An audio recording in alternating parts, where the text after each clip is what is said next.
This is a long dream sequence poem.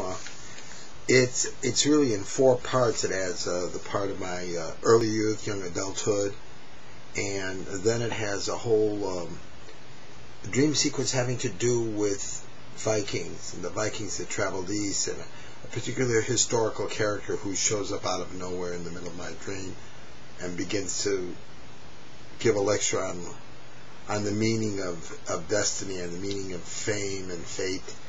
Then it turns into another kind of dream, a dream that has to do with my Illinois background, my background of green, of the Indian burial grounds of my youth. And then finally it ends on a note having to do with a classical illusion, and a classical illusion of figures who come to me and give me a picture, another kind of picture lesson, an image lesson of life and what the meaning of life truly is. At any rate, now Voyager is an interesting poem. It's a poem that many people have liked when I've read it out loud, and it's a poem I'd like to read to you for right now. I'm going to have to break it up into two parts because YouTube only supports a 10-minute format, and this one, I've already tried it a few times, takes longer than 10 minutes. Now Voyager. Were I a gentleman true, gallant, the kind of chap with plumage in his hat, whose cape readies for damsel distress, I would say, let's end it now.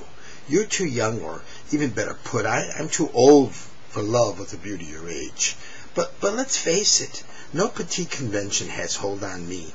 Long ago, it was in the woods of western Massachusetts, I saw time tunnel down the trail before me. I saw the nature of things, the whirl into which all we know disappears. And tonight, the faces of the dead have startled me awake. Family and friends float before me. Oh, the calamity! Death holds both young and old alike. Darling, the air in my bedroom dropped to the temperature of ice.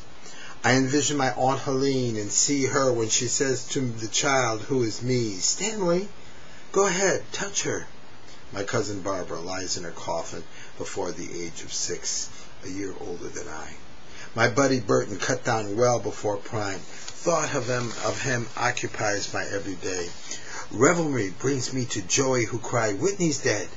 And right there, on 5th Avenue, opposite the public library, he placed his gun on the glass of the showcase countertop. I was in a jewelry shop. I dreamed to slip back to my former ways, to drinking life.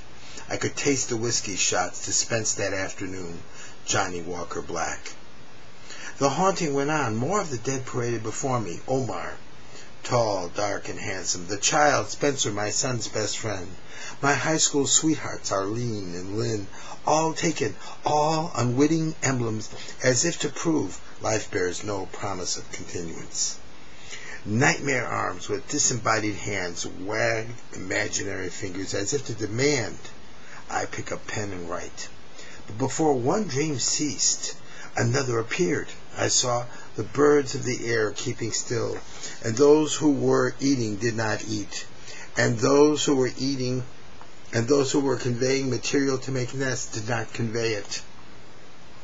And before me opened a scene of low surf beaches, upon which were long ships, vessels whose hulls had center masts, with single rectangular sails, blood red. From the garboards up were stakes, broadaxe hued, each board a color of its own, and each board nailed one upon the other. The sides of those ships appeared like bands of the rainbows, red, orange, yellow, green, blue, indigo, and regal violet, color upon color, ran the length of keels, which themselves were crowned with gold, with fierce dragon-head prows.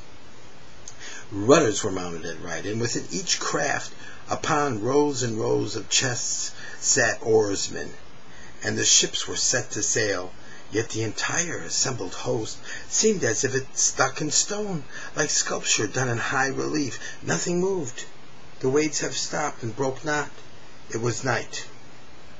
What a night. It really was. What a remarkable night. Never before had I beheld such technicolor panorama. The closed world of family and friends fell to vision from other time and place.